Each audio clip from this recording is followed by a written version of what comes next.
Alan Proctor and Moshe Chaim Proctor, along with my good friend Rabbi Yaakov Horowitz, thank you all for joining me today on the Orthodox Conundrum podcast. It's a pleasure to have you. Thank you for having me JCH. here. Moshe Chaim, I'm going to open up with you. I saw a video where you talked a bit about your story as a child. I know that when you were 10 years old, you lost your mother. You're very open about how difficult that was for you, as surely it would be for anybody. Could you give us your story briefly, specifically as it relates to the way you felt about God? I'm speaking specifically about your childhood and high school years. Sure, of course. Um, Losing a mother at 10 years old, let me jump, 2 years prior when my mother got sick when I was 8 years old.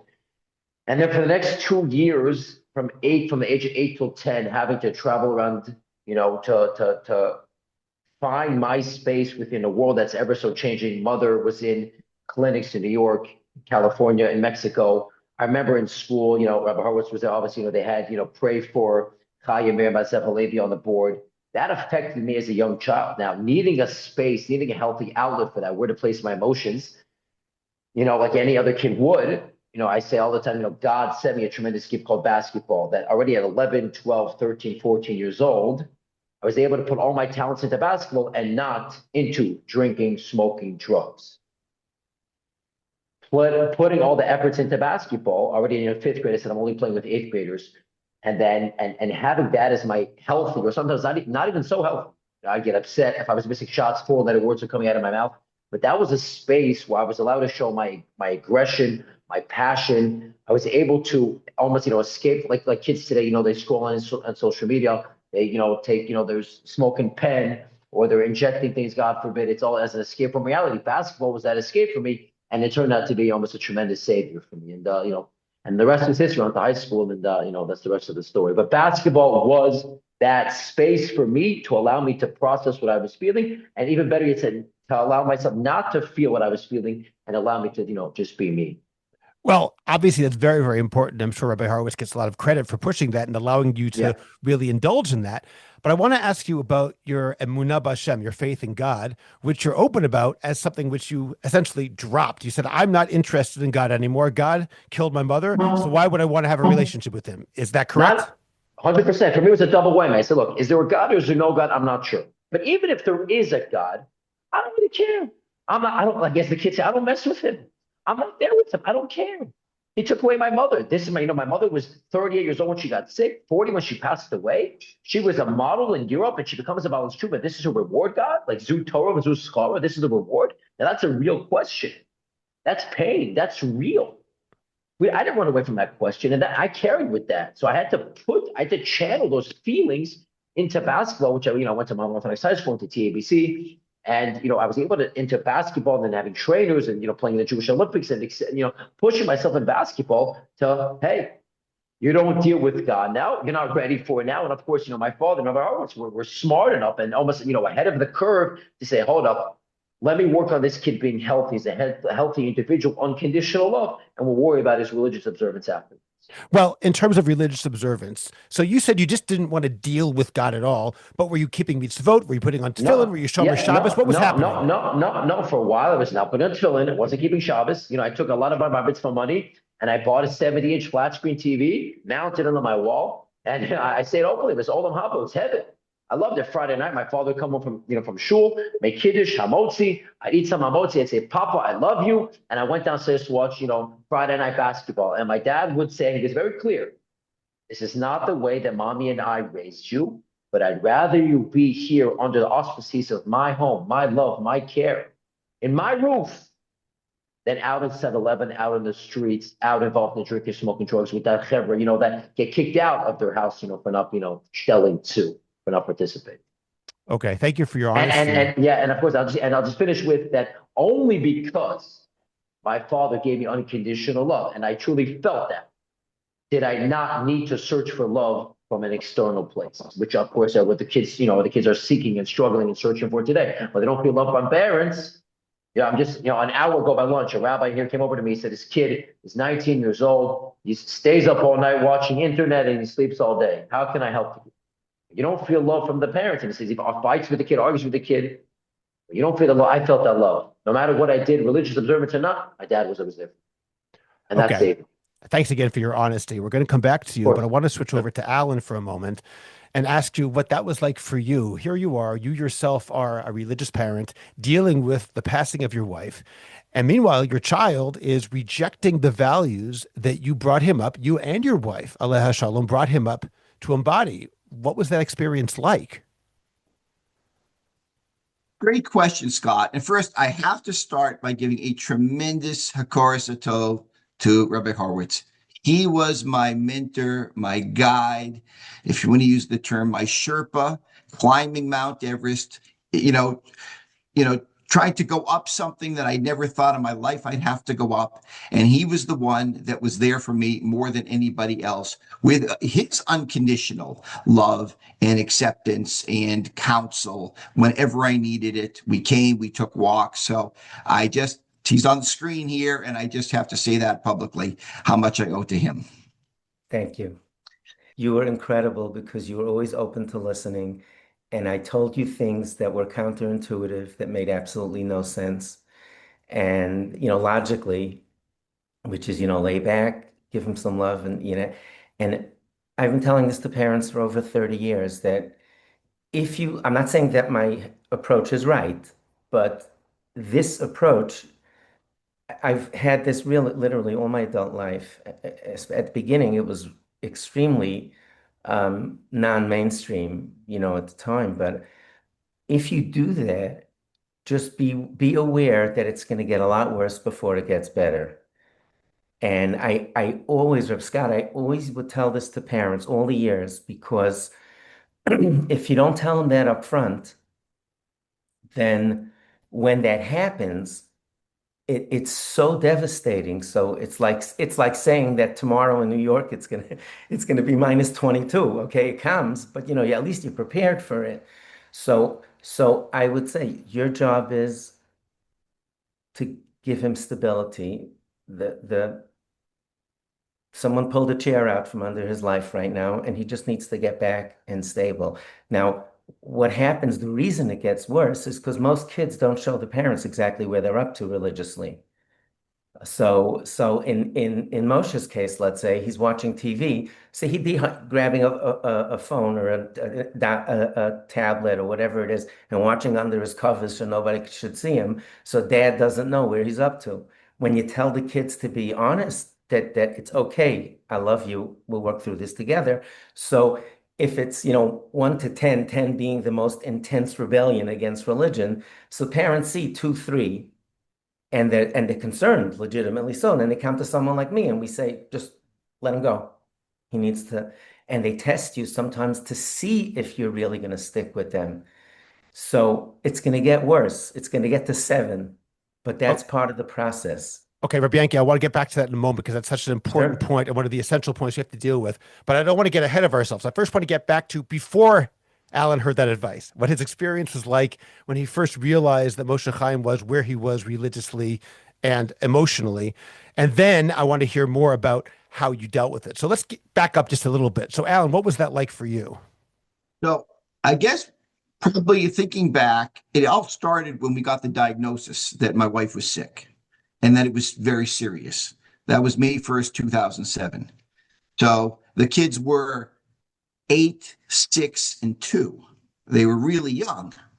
And I very quickly, when I realized how serious it was, I took my religious hat off and put it to the side and said, these are my kids. These are our kids. Forget about religion for a second. What do they need as a human being? They need warmth. They need love, nurturing, stability, if possible, some sense of fun.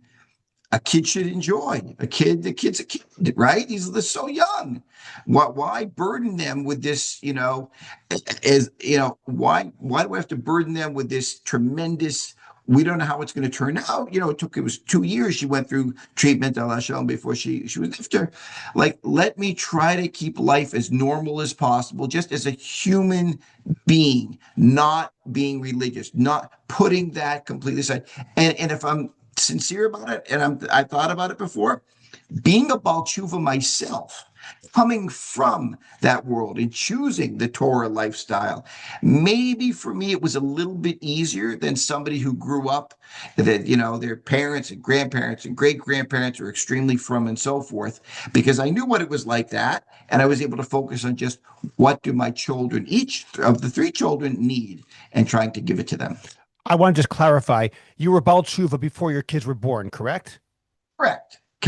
I So was they about did. to. I came to Aish Torah in 1995, got married in January of 98, and Moshe Chaim, our first child, was born in January of 99.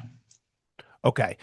Now, Moshe Chaim, from your perspective, did you experience your father's love and warmth and acceptance in that way, such that when you were, I'm going to call it rebelling, I don't know if that's the right term, when you were rebelling against God, was it also against your dad, or was it really just against God? I wouldn't even call rebellion against God. And I'll explain that in a second, but it was completely, my dad and I were 110% on the same page. And as I would struggle to find myself, and like I like to say, not off the derech, rather on their derech, on your journey, on your path, etc. My dad and I just got closer. It was hugs and kisses. He would come downstairs, talk to me in bed. I felt that unconditional love. And obviously that's what allowed me to come back to God, because obviously us as human beings, as men, as boys, we view our father, that's the closest, figure to God. That's the dugma, that's the mushal of God. If you feel judged, if you feel harped down upon, if you feel, hey, you're in a box from your father, then obviously God ain't no better. But if I view my father as someone who gives unconditional love, warmth, he's care. Yes, there's love, there's boundaries. Giving a child a candy at 10:30 at night is not unconditional love. That causes pain, that's hurtful. But when there's unconditional love, real love, I love you for you, you're my son, I care about you, I'm there with you through this. Right? My dad has a mag in his fridge. He says, nobody cares how much you know until they know how much you care. When I felt that he cares, he's there for me in this. It makes sense. Why should I believe in God? Why should I want to connect? I just lost a mother. And I'm a teenager, I couple with that. When I felt that propelled me, to the greatest. And Alan, one of the most difficult things I find that people have, parents have, is this fine line between acceptance and approval. People often assume that accepting means approving. And one of the things that I've learned as a parent and as a teacher is that we are allowed and sometimes required to separate them. I can say that I accept you 100%. That does not mean I have to approve of everything that you do. Every parent has things that kids do that they may or may not like. But that doesn't mean we're able to say that I don't accept you for who you are, even if I don't approve of every choice you make, or I wouldn't have made that choice. How were you able to find the ability to separate those two things, which you obviously did? Great question. And two thoughts jump to my mind. Number one is I tried to take the long-term approach, meaning my child is, again, because we have three kids, not just Moshe Chaim, he's the oldest. He was 8 when we got mommy's diagnosis. He was second grade, maybe third grade, something extremely young. I wasn't so concerned of what he was doing or not doing, at those ages. My goal was, okay, eventually, God willing, he's going to get married.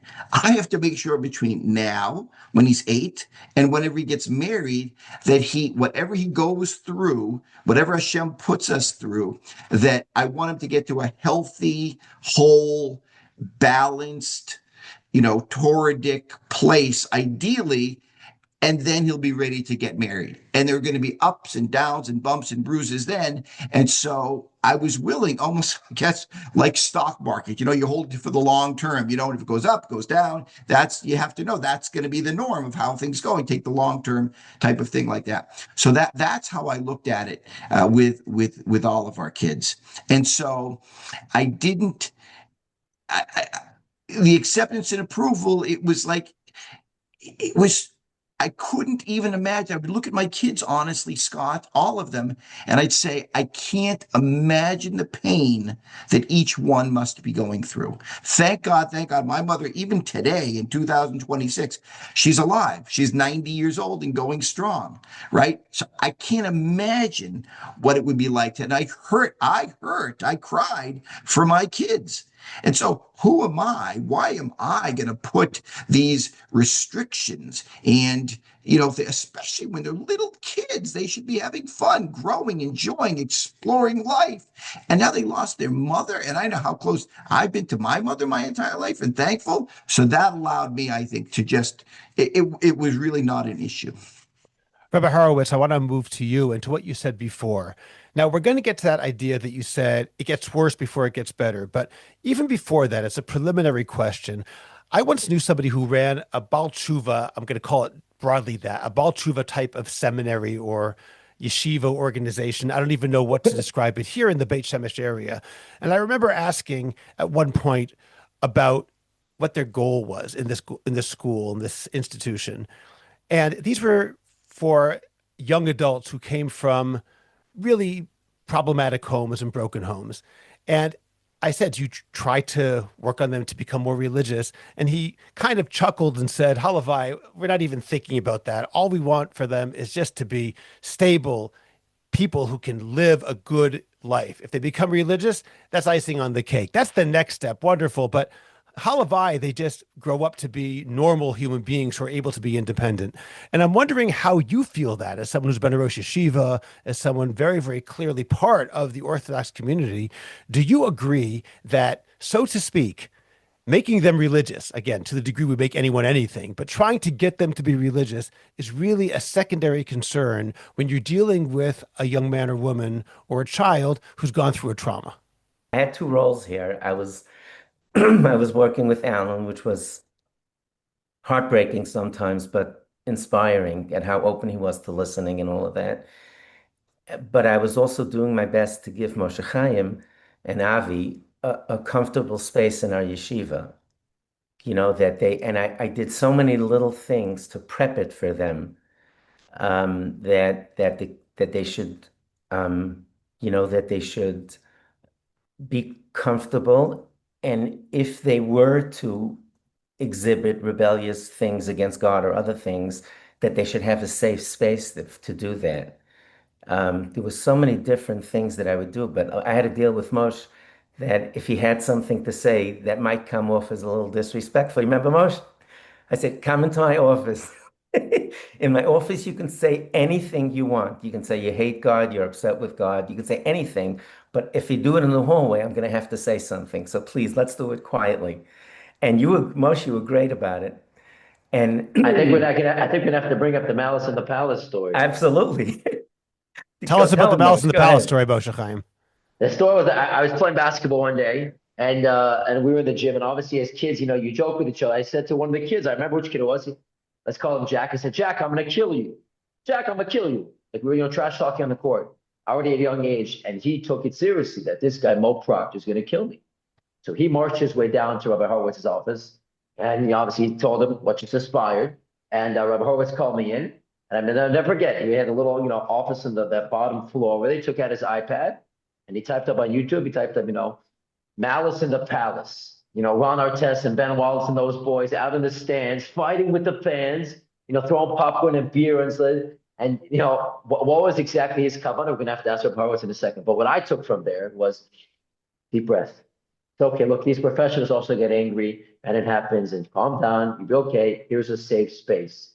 And, let's work through it. The mom and dad called me and said he got a death threat. The Malice in the Palace refers to a very notorious moment when various Indiana Pacers players climbed up into the stands and started pummeling the fans there. It was a crazy, terrible moment in NBA history. So that's what we're referring to. Rabbi Horowitz, does Moshe Chaim correctly interpret your kavana, your intention at that time? Oh, absolutely. And typically, I had in the office, I had either one or two secretaries and a business manager that were there, and they would get used to my unusual way of dealing with things.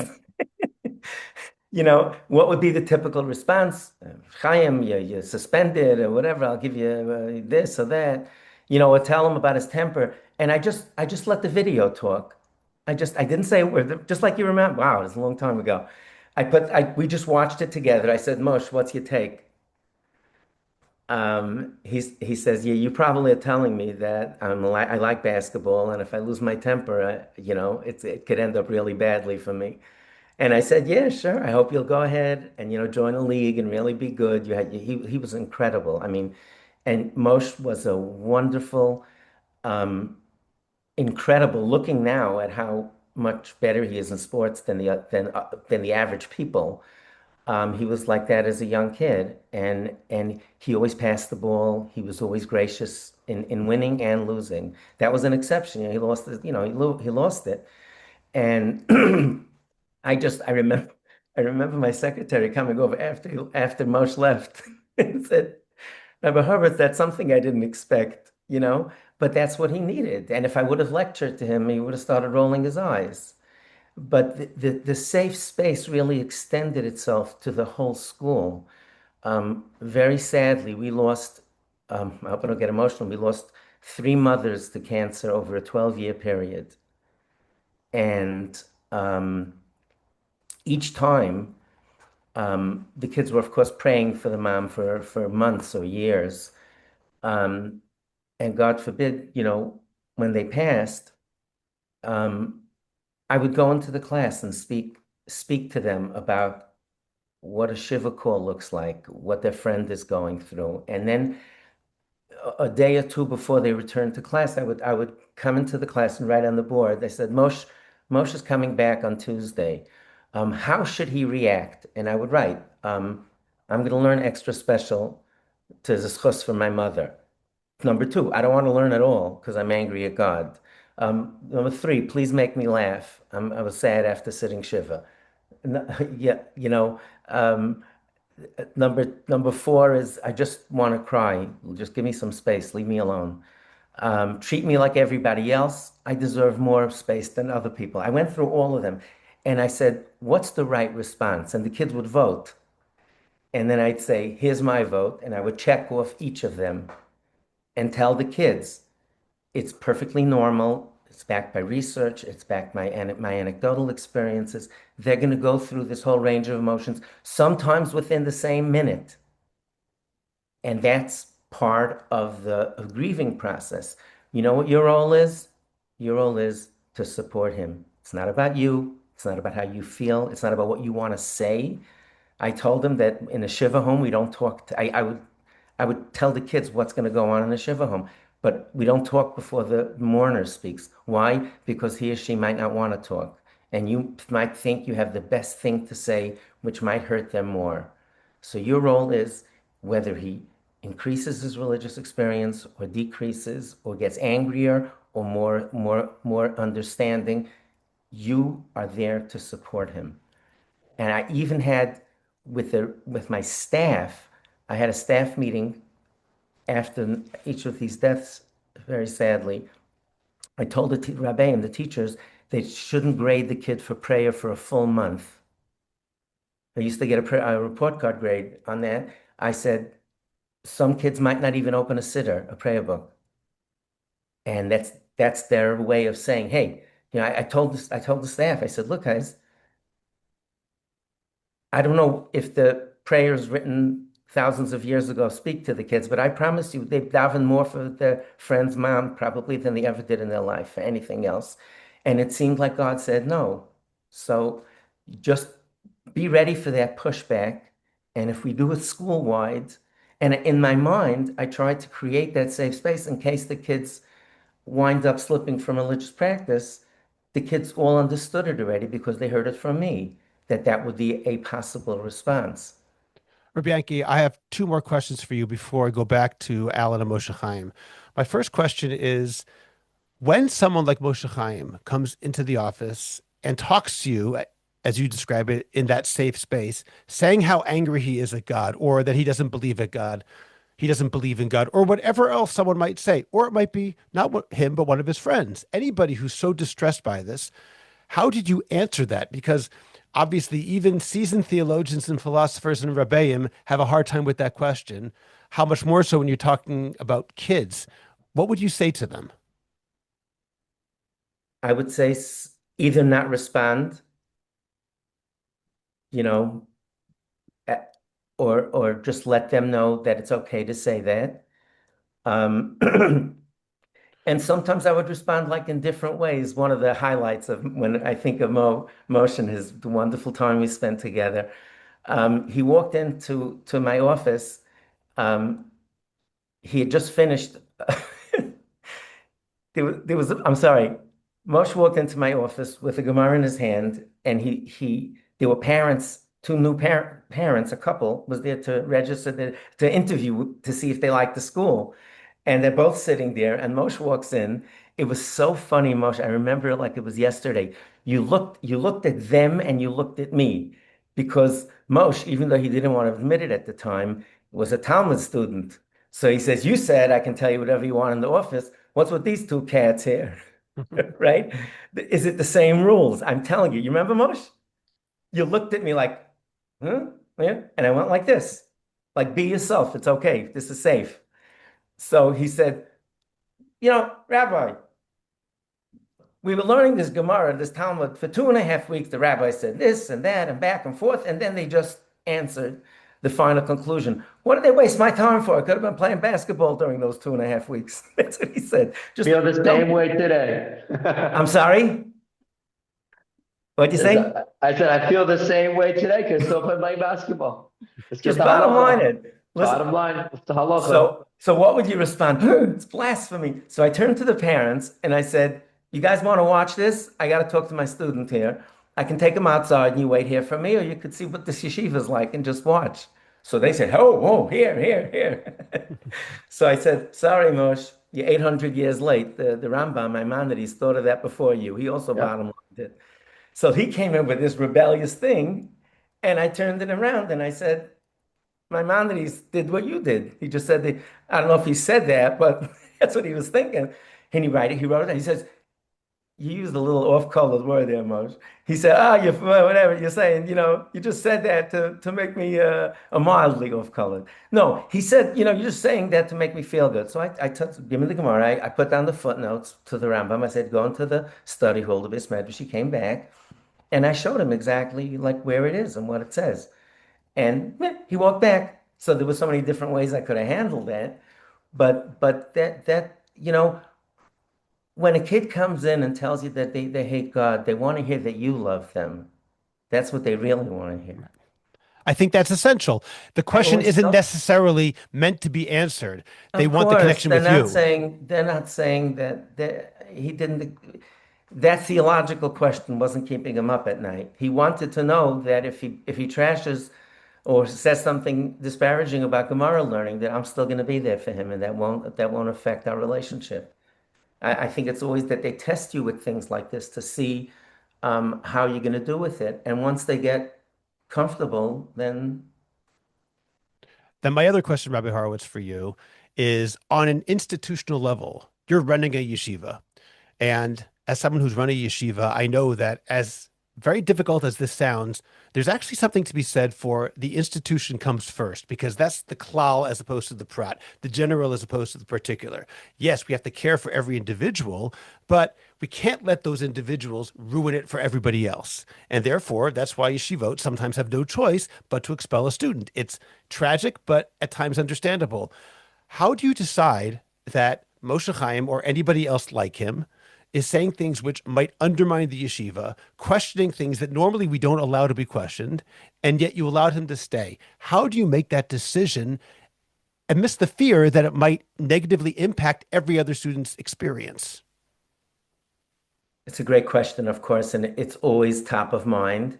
And there may have been some parents that I was like this throughout the school. Moshe was unfortunately, you know, uh, uh, uh, it was facing much more difficult situation than most, but I would try to be tolerant with other children.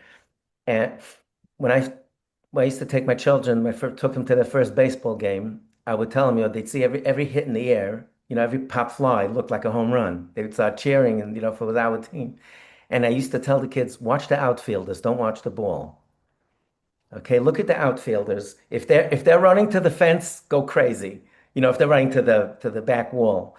But if they're staying like where they normally started or going in and out a little bit, it's nothing. It's a fly ball.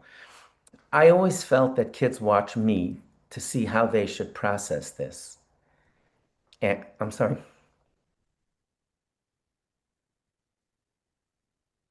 So if Moshe had a misdeed or other kids who are going through stuff, the kids know, they all know what's going on. Most by and large, it's going on in other people's homes. And when they saw, they would look at me right away. When something happened in public, they would look at me to see how I'm going to respond. And if I would respond like something like, okay, Moshe, let's take this offline. Please come to my office in 10 minutes. Let's talk about it. And that was it. But the kids saw that I didn't admonish them. I never admonished a student in front of other kids. And they knew that they had my unconditional love. And the kids, I really feel that our students were very special because of that, because we created that space. And they knew. You think I had to tell the child, yeah, you think my students needed to know that some of these things were upsetting to me? If they know, just like Moshe knew that Alan was in pain seeing that. But this is what he needed from me. You worried about the other kids? The other kids will be more sensitive.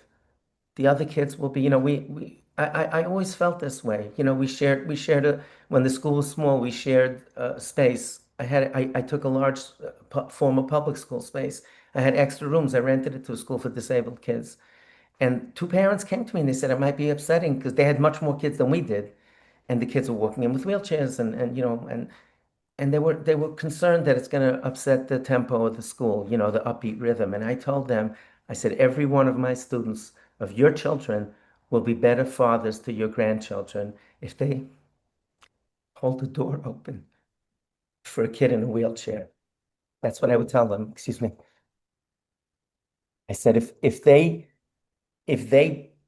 see this and they do this and they understand that not everybody's born perfect, they'll be much more compassionate. You don't have to worry about it being upbeat.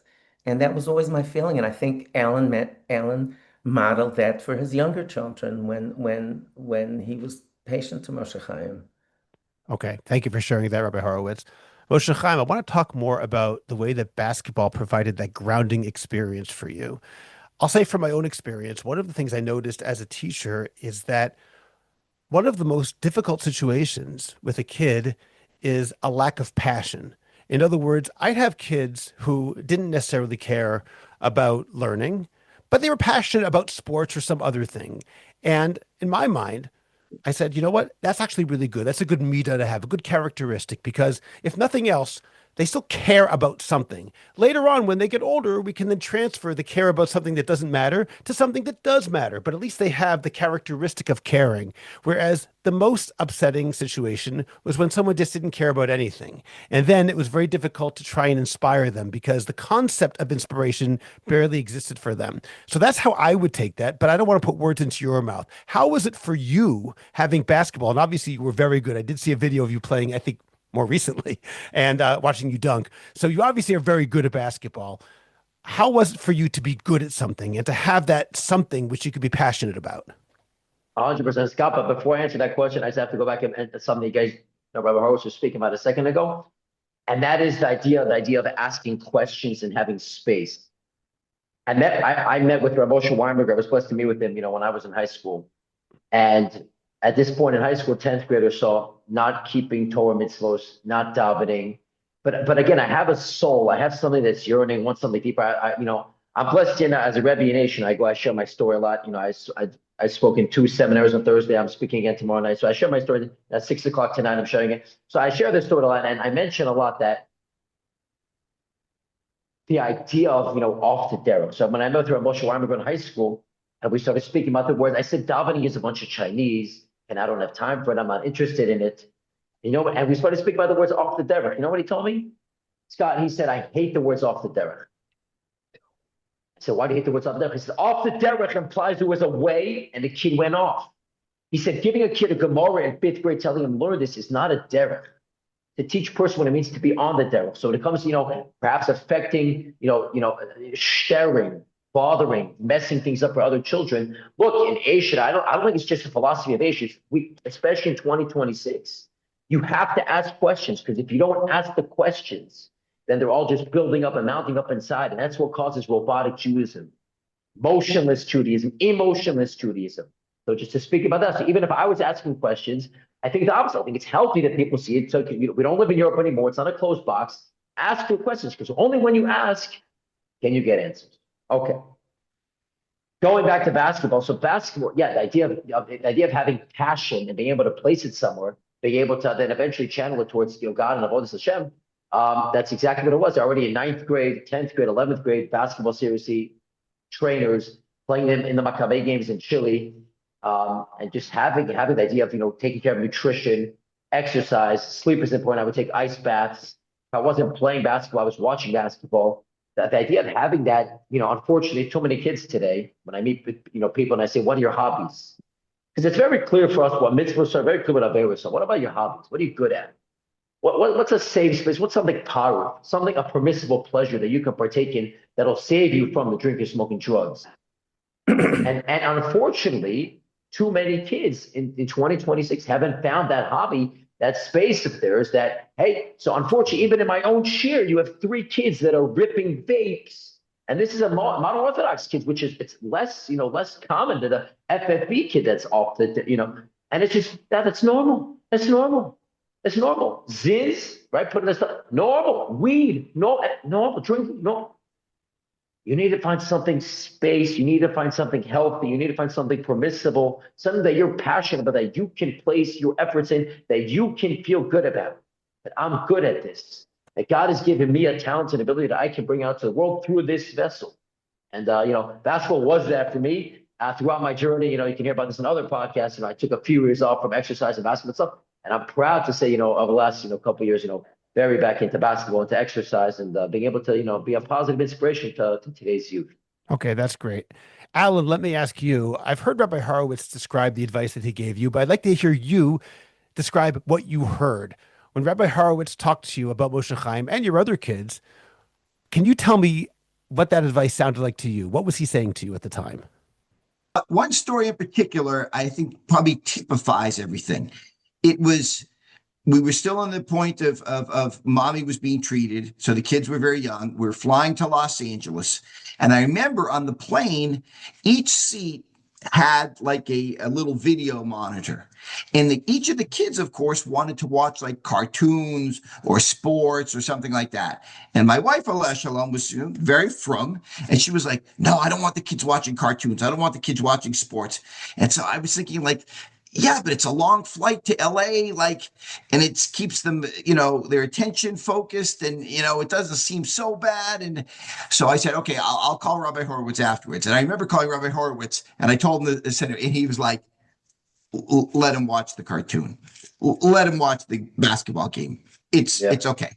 And that began, he was teaching me that, and how fortunate am I just listening to how many Rosh Yeshivas use the words that he just used a few minutes ago, like unconditional love. As a father can use, but he is a Rosh Yeshiva.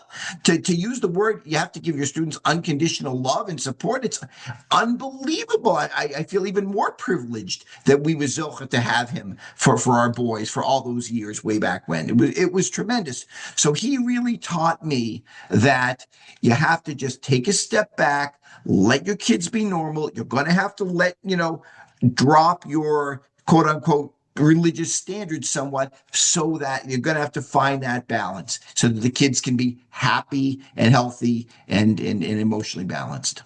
Just to frame it for the people who are watching, let's make it not about cartoons, okay? Let's talk about the kids playing basketball on Shabbat, on the Sabbath, in their driveway, in a small, and not small, but how many families were in Park Avenue Estates? Yeah. 50, 100? Yeah. So you got this closed, development, and the 2 kids are playing without a kippah, without a yarmulke on Shabbos afternoon, while everybody's walking back and forth to shul. That's what it's like. Cartoons is a little one.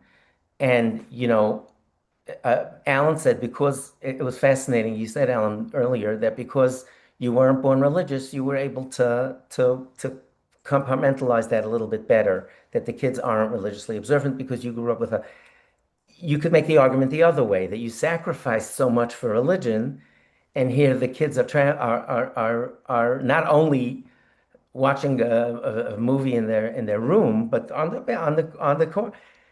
Do you remember when you wanted to move? Do you remember that? Absolutely. Passaic. I asked you about Passaic. May I Yeah, discuss it? May I sure, say? of course. So Alan was very seriously thinking of moving because, like he said, he just wanted to get to a different Well, place. but also the kids were going, the boys were starting to go to high school in TABC and TNEC. That's true, right? So You wanted to be Passaic was closer, closer, and right? Tova was maybe going to go to high school in a school in Passaic. So, Correct. I it was forgot pretty about that. logical. Thank It would be you. a lot closer. But what did I tell you? You remember? I absolutely remember. You said, if you said, let me ask you a question. When they play basketball on Shabbos with no yarmulke, you know, did the community members accept them and acknowledge them, and they're used to it and so forth, because it'd been a number of years by then? And I said, absolutely, they feel very comfortable. And he said, if you move to Passaic, you're going to be the new family. It's a very black and white community. They're wonderful people in Passaic, wonderful. But now all of a sudden your kids want to play basketball on Shabbos in the driveway in Passaic, which is really a very yeshivish community, again, a wonderful community. They're all of a sudden your family is going to be the new family that I don't know if I want my kids to play with that family, because look, their kids are playing basketball in the driveway on Shabbos, no yarmulkes. He said, stay in Muncie. You said stay in Muncie. It was tremendous advice. And what I think any parents who are watching, number one recommendation is study Abraham Maslow's hierarchy of needs. That's guided my philosophy in education for 45 years. Because he talks about 5 levels the levels are sequential. The lowest level is physical needs. If then feeling safe, then love, relationships, family, then self-esteem, and then self-actualization, which to grow to be all you could be. And I think that if you think about Maslow like that, it's impossible almost for children who just lost a parent to self-actualize, which is everything we want from them: become religious, study, do well in school. That you just yanked out the stability in their lives. So parents, unfortunately, when they start disciplining the kids, and I'm not judging anyone, of course, we try to do nothing in life prepares someone to parent a child that's going through trauma, through loss like that. But the normal reaction is we express a displeasure, even in a positive, even in a nice way. You're pulling that stability out also. Like my dad's really upset about this. So in it's actually you're undermining what you need most, which is building up those lower levels. And when you put those levels in place, then they can start building. That takes time. That's why it gets better, worse before it gets better. But what I told you then, I said, think about Maslow. They have Maslow in their neighborhood. They have it right now. They have people who love them. I think the religious level is probably the same in Muncie, in Park Avenue as Passaic. It was everybody that walked by was, looking and thinking or whatever, but they waved. How are you, Moshe? How you doing? Avi, whatever. That means the neighborhood is providing you with this. You move out of there, you're yanking that away. Yeah. Now, Alan, in your experience, how was it that you took this advice and discarded, for example, the advice of other people? It could be you only got advice from Rabbi Horowitz. But in my own experience, I often ask advice from numerous different people, rabbis or other people. I'm guessing that other people may have given you different advice. So first of all, did you get different and conflicting advice? And how did you decide to move forward with this much more accepting type of advice rather than something else?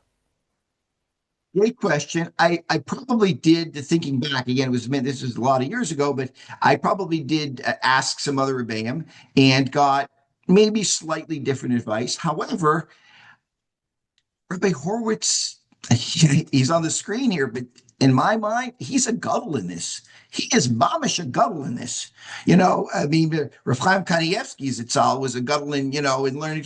In this inyan of dealing with children who are going through difficult times and something, I can't think of somebody who would be better.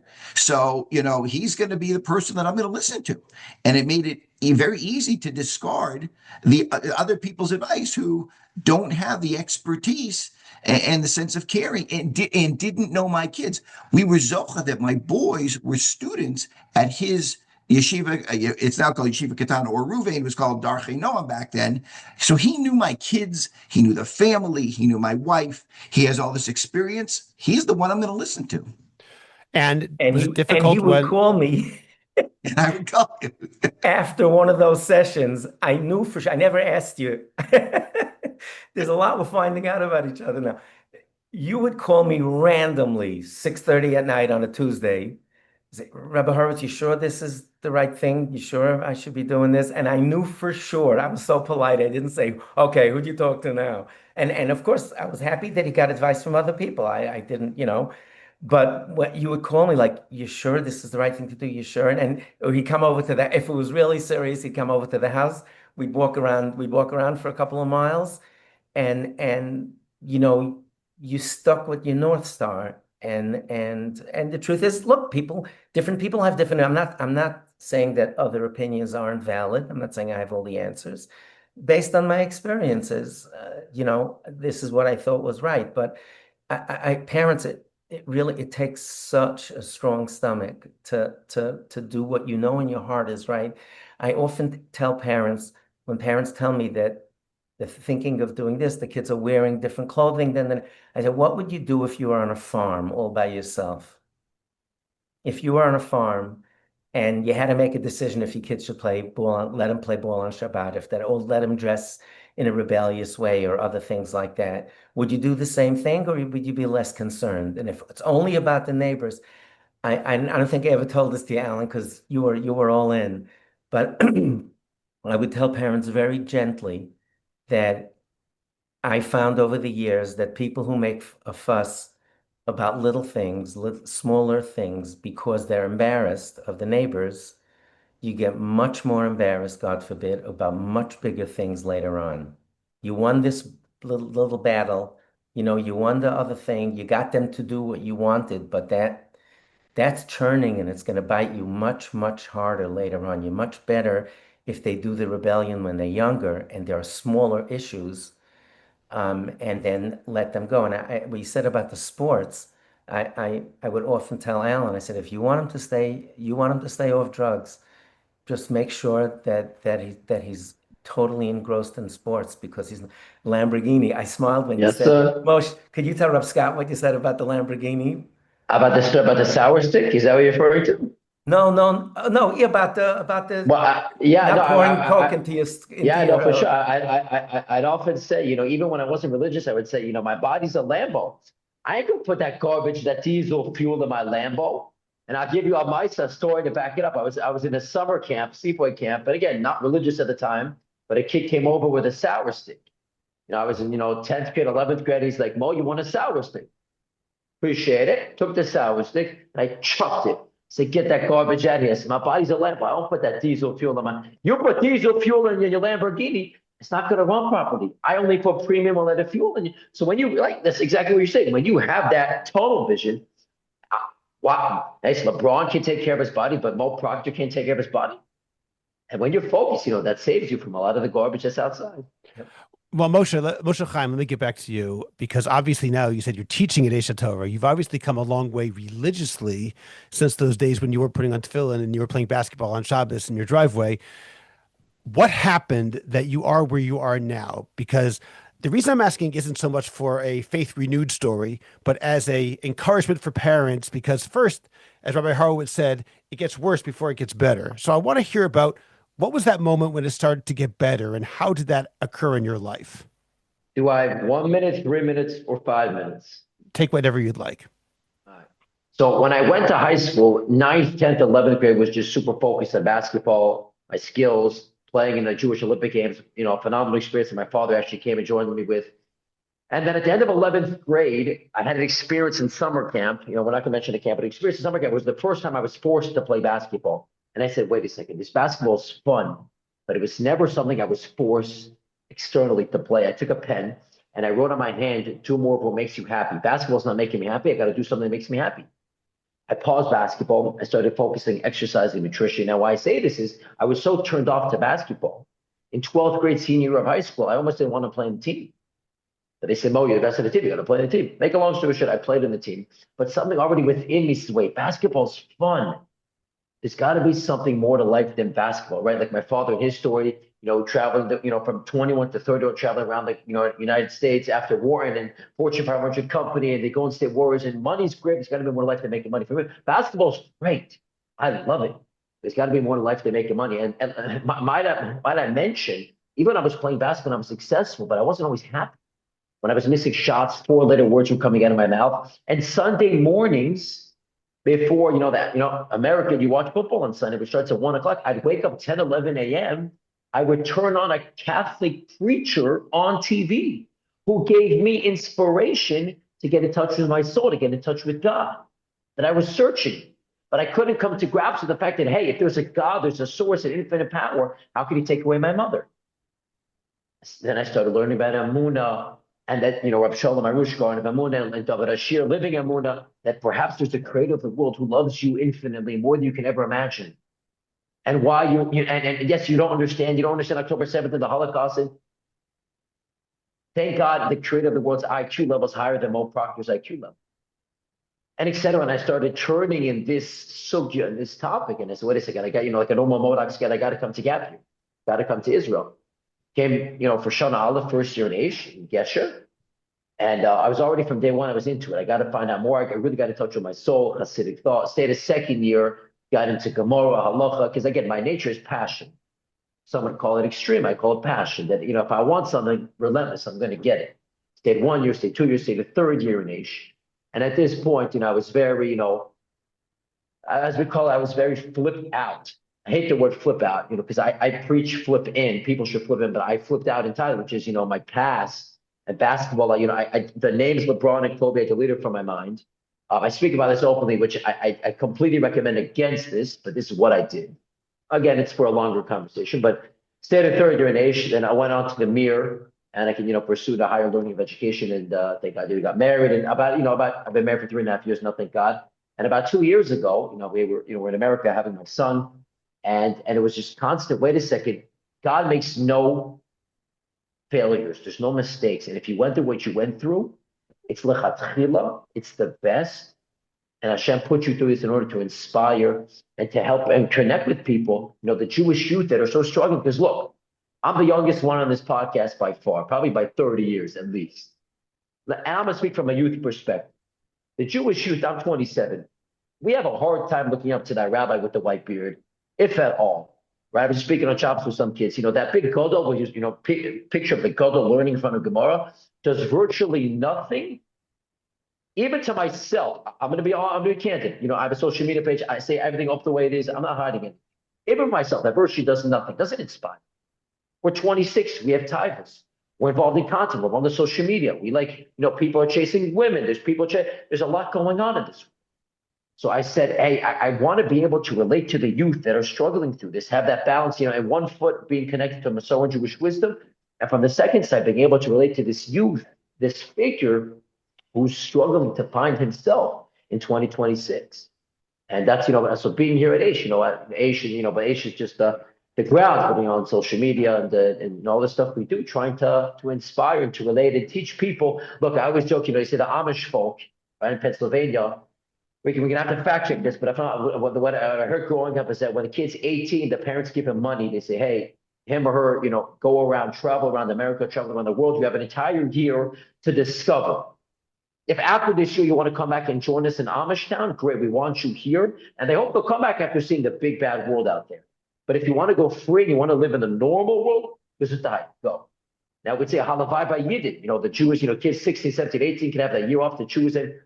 Whether we like it or not, Reb Scott and Rabbi Horowitz and my dad, kids are doing that. That's what's going down. And they're starting from 8 to 10 to 12 to 16, 18, 22. The kid's taking that year plus. Do I want this? Am I in? Am I out? Do I believe in God? Or do I want this religious? So my dad told me, white shirt, black hat. Who says I'm down for it? Who says God knows me? Who says God's true? Maybe it's fake. Maybe it's cute ideas. And God experienced that. And the only people, and I'll finish my saying over the only people that can make it in the end of generations when Mashiach will come, and this is whether the kid's 8 or he's 80, if you build a personal relationship with God, close the Sefer, close the Siddur, and open up to God in your own words. I'm not running away from my struggle. I'm not running away from my trauma. I'm embracing it. I embrace it. It's what makes me me. And then when I get to a healthy space, I'll be able to use those experiences to be able to impact. Then let me ask you one last question, Moshe Chaim. When you talk to God about why he took your mother, what is that experience like? Yeah, the experience is God. I'm in pain. I'm frustrated. I don't understand why. The same way I don't understand why the Holocaust happened, the same way I don't understand why October 7th happened. And you know who asked God this question? Moses. Moshe Rabbeinu asked God, he said, God, why do good things happen to bad people and bad things to good people? You know what God said? He said, God, Moses, I love you. You're my chosen one. You won't be able to understand the answer. That's why I'm not going to share it with you. And the way I explain like this, if you're giving a 45-minute math class for Scott, and I walk in 30 minutes late, and I walk in and the board is filled with problems, filled with math problems. And I walk in 30 minutes late and they say, teacher, Scott, question. And you say, Moshe Chaim, I appreciate you pulling up the class. Thank you for coming. But you walked in 30 minutes late, you're not going to understand the math class. If you were here at the beginning, you would understand. So we come to God in year 2026, 5786 in the Jewish calendar. God, I got questions, pain, suffering, confusion, man's a woman, a woman's a man, a lot of stuff come. And God says, yes, there's pain and struggling, and you have your questions. Those questions are real and valid. But you know what? You weren't before, and you weren't here after. I was here, am here, and I'll always be here. And I take solace, I take comfort in the fact that the creator of the world's level, so to speak, is higher than my IQ. The same way I don't understand quantum physics, I don't understand why bad things happen to good people and vice versa. But I take comfort. I go to sleep knowing that God Almighty is running the show and he loves me unconditionally. And that's the only way I think a person can go through challenges, be able to, I ask all the questions. And as great as my mind will allow me to understand, I'm going to try to understand. But there's some point I step back, he's running the show. He's running the show. Trust him, believe in him, connect to him. Okay, Moshe Chaim, thank you very much. As we near our conclusion, Alan, let me ask you for a final word. Advice to parents who may be listening, whose children are not following along the path that they would have chosen for that child. What would you say to them, sort of as a concluding idea? What are the most important things that you've learned in this process about the way that one should parent? Great question. So two thoughts jump to my mind, Scott. One may seem like a little bit from left field, but I think it was important. These days, alcohol is so accessible to kids. Every single kiddush, bar mitzvah, chasana, vort, whatever, there's alcohol everywhere. And if kids get started with alcohol, I once spoke to Rabbi Dr. Avram Tversky about this, and he said, alcohol is like a gateway drug to a lot of worse things. So one of the things that I did, this is not specifically what you asked me, but I think it's important to share what I did. I made a conscious decision very, very early on. I didn't want alcohol in our home. Most from homes you go to, they have a nice selection of scotches and so forth. To the best of my knowledge, I virtually never made kiddush on wine the entire time. I only made it on grape juice. I didn't even want wine there because, parents give like the kid a little bit of wine. And some people say, like, I remember speaking to Rabbi Horowitz. He said, it's better to give a little proactive, it's an inoculation sometimes. They could give them a little bit at home and then they don't want to have a taiva to try it outside. I only made it on grape juice. So there was no wine, there was no alcohol in the house, accessible, visible to the kids like that. That's just on a side note. And then I think a simple sort of klal gadol that I had with my kids over the years when they wanted to do things. Abba, can I go on this trip? Abba, can I go to my friend's house? Abba, can I go to Hershey Park with this person? Abba, can I do this? Can I do that? As long as it was within reason, I had two rules, and Moshe will smile when I say these two rules, and it was for all three of my kids. I would think about it and I'd say, okay, and I'd say to the kids, be safe and have fun. That was it. Be safe and have fun. Safety has to come first in all the forms that safety takes, right? Physical, emotional, spiritual, financial safety. Be safe, but you should have fun. I want you to be normal. I want you to have a good time. I want you to enjoy. Because the world, there's so many taivas out there, so many things, so many opportunities for kids to get pulled away from Torah that if they're not enjoying, they're going to get pulled to something else. So be safe and have fun. If I had one sentence to say, it would be unconditional love, hugs and kisses until they don't want them anymore, and be safe and have fun. Okay, thank you, Alan. And Rabbi Horowitz, let me conclude with you. And I'd like to ask you two things as a matter of concluding. First of all, again, like I asked Alan, as I asked Alan, could you give a summary of what you think is important for parents to hear now, parents who are dealing with kids who are not following in the path that they want? But my second question is more specific. For you as a teacher, as a rosh yeshiva, as someone who talks to both kids and parents, are there times that you might tell the child something different than you tell the parents, not because you're trying to play them off each other, but because the advice for one is not necessarily the advice for the other? I once had a rosh yeshiva who gave me some advice about a certain person, and he said, you should know, if that other person comes to me, though, I'm only going to look at what's good for him, and I might tell him something different because I'm concerned about the person who's facing me right now. So I'm curious if that's something you've ever dealt with. So my advice to parents first would be to read up whatever's going on. Look, today you can AI or Google stuff and really learn a lot. Try to know what you don't know. Try to get information from any source you can that you feel works for you. Some people will give you advice.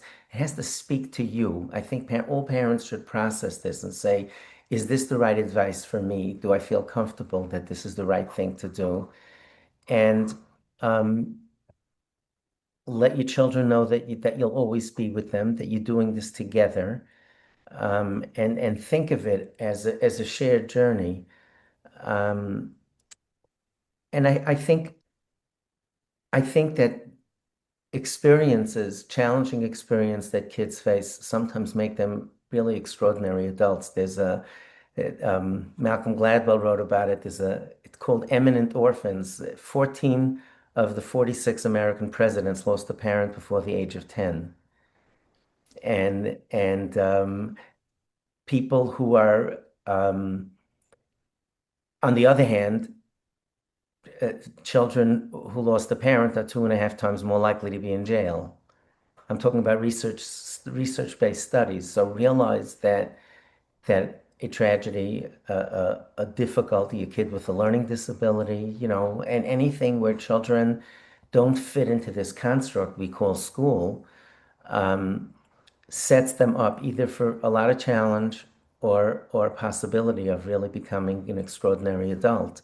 And to try to believe in your kids and to try to believe in yourself. It is so disorienting going through something like this as a parent. That's not what they taught you in school. That's not what they said is gonna happen, But life happens, and try to ride the waves, learn as much as you can, but follow your gut. And if your gut is that I'm gonna stay with my kid, I think that's the best advice that I could give you, is to follow that North Star, as difficult as it is, to try to be with your kids. Of course, you need to discipline them from time to time. You need to do different types of things to encourage your children to do well, but believe in them and try to believe in yourself. Okay. And how about that other question I asked you about giving different advice to parents and to children, or even to two different individuals? Is that something you believe in, or something with which you disagree? Well, can you just give me an example of what you mean? I'll give you sure. an example in the realm Please. of education. I was thinking, for example, one time of hiring a particular person and starting a new program in my yeshiva.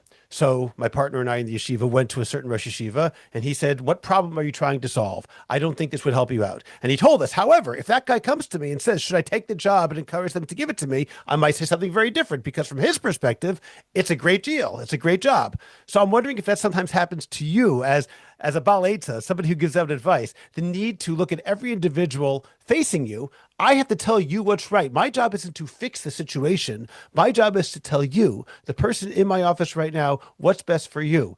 Sometimes that means, however, that two people who are on opposite sides might get different advice because each one needs something different. I'm not trying to solve the problem. I'm trying to help you.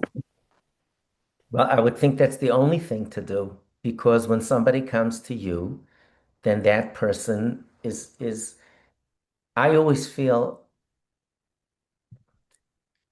let me start again. When someone comes to me for advice, I always feel that I have to treat them like my child, like my own child. And at that moment, it's not decisions that are made for the community or on behalf of God. I have to do what would I do with my own child?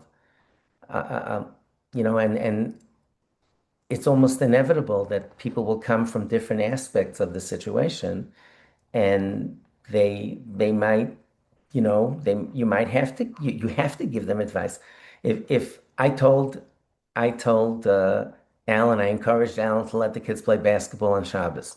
Let's say a neighbor comes to me and says, I went over and I gave Moshe a hug on Shabbos while he was playing ball, but my 13-year-old kid's looking at me and said, "Oh, that's an easy way to a hug." Maybe I should play basketball on Shabbos too. Should I pull back a little bit? Maybe that father needs to. And so every person, the same situation has so many different people that are affected by it.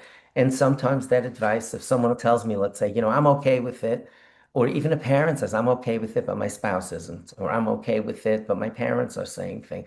It's so complicated. Very often I do get people on different ends of the same situation, but I think my responsibility is to treat them as I would my own child, as I would a family member of my own. Okay.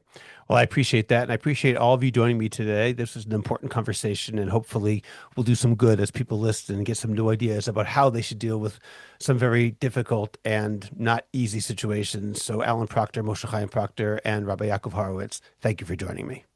Thanks so Thank you. much. Very much, Scott. My pleasure.